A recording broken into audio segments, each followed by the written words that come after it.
ছুটিগুলো কখন যে এত তাড়াতাড়ি শেষ হয়ে যায় বুঝতেই পারি না। মনে হচ্ছে এই তো গতকালই আসছি, তারপরেও কেন ছুটিগুলো এত তাড়াতাড়ি শেষ হয়ে গিয়েছে। তাই তো মনটা ভীষণ খারাপ। আস্তে আস্তে ছুটিগুলো সব কিছুই শেষ হয়ে যাচ্ছে। ঢাকা থেকে যখন বরাবরই বাড়িতে যাই তখন অনেক বেশি আনন্দ লাগে, কিন্তু যখন বাড়ি থেকে ছুটি কাটিয়ে ঢাকায় চলে আসি তখন অনেক বেশি খারাপ লাগে। সত্যি বলতে কি, প্রকৃতি তার নিজস্ব নিয়মেই চলবে, নিয়মের ব্যতিরেকে কিছুই হবে না। আল্লাহর নিয়মের বাহিরে কখনোই কোনো কিছু হবে না, এটাই স্বাভাবিক। আর প্রকৃতি তার নিজস্ব গতিতেই চলবে, এটাও স্বাভাবিক। আপনি হাজারবার চেষ্টা করেও একটা কাজ করতে পারবেন না, আবার দেখবেন একটা কাজ না করতে চাইলেও কিন্তু এটা হয়ে যাচ্ছে। কারণ হচ্ছে এটা আপনার ভাগ্যে লেখা ছিল। আল্লাহর ইশারার বাহিরে কখনোই কোনো কিছু হয় না। দেখেন বাচ্চারা কত সুন্দর নদীর পাড়ে বসে খেলতেছে। আমারও মাঝে মাঝে মনে হয় নদীর পাড়ে যারা থাকে তাদের জীবন অনেক সুখের হয়, কিন্তু আমার মতো সবাই তো নদী দেখতে পছন্দ করে না, এটা স্বাভাবিক। আবার দেখা গেছে যে অনেক সময় নদীর পাড়ে যারা থাকে তাদের অনেক বেশি কষ্ট পোহাতে হয়, কারণ অনেক সময় নদীর ভাঙ্গনের কারণে তাদের বসত বাড়িটাও ভেঙে যায়। মিষ্টি রোদের মধ্যে বসে থাকার মজাই আলাদা। আর তার সাথে যদি হয় সাথে সর্ষে ফুলের ছবি আর পিকচার তোলা, তাহলে তো কোনো কথাই নেই। এক জীবনে মানুষ বাঁচে আর কত সময়, কিন্তু তারপরেও আমাদের চাওয়া পাওয়ার শেষ থাকে না। মাঝে মাঝে মনে হয় জীবনে সব চাওয়া পাওয়া যদি পূর্ণ হয় তাহলে কেমন হতো, কিন্তু এটা তো হয় না। এক জীবনে সব চাওয়া পাওয়া কিন্তু মানুষের পূর্ণ হয় না। মাঝে মাঝে মনে হয় শৈশবে যদি ফিরে যেতে পারতাম তাহলে কতই না মজা হতো।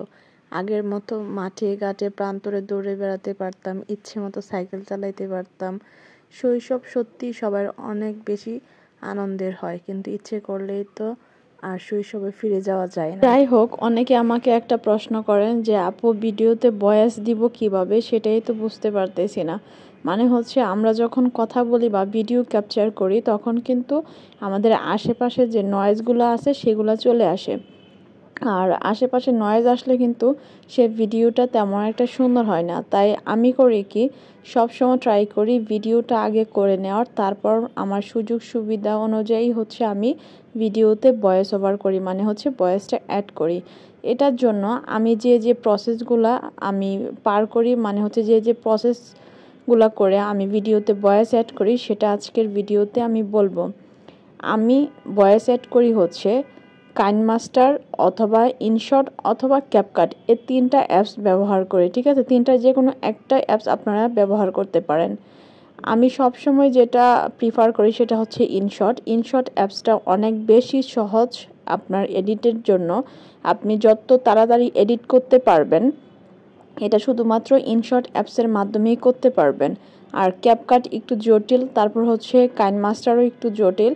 আমি আপনাদেরকে সাজেস্ট করব হচ্ছে যারা একদম নতুনভাবে শুরু করতে যাচ্ছেন ভিডিও এডিটিংয়ের কাজ, তারা ইনশট যে অ্যাপসটা আছে সেটা ইউজ করতে পারেন। একটা কথা সবসময় মাথায় রাখবেন, সেটা হচ্ছে আপনারা যখন ভয়েস ওভার করবেন, মানে হচ্ছে ভয়েসটা অ্যাড করবেন, তখন আপনাদের মোবাইলটা একটু সাইলেন্ট করে রাখবেন। কারণ সাইলেন্ট যদি না করেন তাহলে ফোনে যদি আপনাদের ভয়েস অ্যাড করার সময় কল চলে আসে তাহলে কলের যে রিংটোনটা সেটা আপনার ভয়েস ওভারে চলে যাবে। তাতে কি হবে, আপনার কপিরাইট ইস্যু আসতে পারে। তারপর হচ্ছে বিভিন্ন ধরনের নোটিফিকেশান আসে, এগুলা থাকলে কিন্তু তেমন একটা ভালো আপনার ভয়েসটা শোনা যাবে না, আবার সেই নয়েজটা চলে আসবে।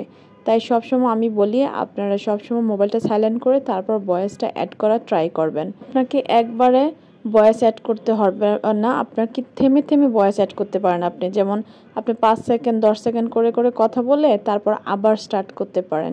এটা আপনারা, আমি এর আগেও একটা ভিডিও দিয়েছিলাম এই টিউটোরিয়াল নিয়ে, সেটা আপনারা দেখে নিতে পারেন। অথবা আপনারা ইউটিউবে গিয়ে যদি সার্চ করেন যে কিভাবে কাইনমাস্টার দিয়ে এডিট করা যায় বা ভয়েস অ্যাড করা যায়, সে বিষয়ে আপনারা অনেক হিউজ পরিমাণ টিউটোরিয়াল পেয়ে যাবেন। আশা করি সেগুলো আপনাদের অনেক বেশি কাজে লাগবে, এবং আপনারা যদি একটু ধৈর্য সহকারে 1 সপ্তাহ আপনারা এডিটিংয়ের কাজটা শিখতে পারেন তাহলে একদম আপনারা দেখবেন 1 সপ্তাহ পরে আপনারা অ্যাডভান্স লেভেলে চলে যেতে পারবেন। তাছাড়া আপনাদের মেন কাজ হচ্ছে ভয়েস ওভার করা। ভয়েস ওভার করা কিন্তু এত বেশি কঠিন কোনো কাজ নয়। আপনারা যদি একটু চেষ্টা করেন তাহলে কিন্তু ভয়েসটা অ্যাড করতে পারেন। আর সবসময় ট্রাই করবেন যেন ভয়েসটা খুব সুন্দর হয়। আপনি যত বেশি গুছিয়ে কথা বলতে পারবেন আপনার ভিউয়ার্সরা, ফ্যান ফলোয়ার্সরা তত বেশি আপনার ভিডিওটা দেখবে। তো আজকের মতো ভিডিওটা এখানেই শেষ করছি।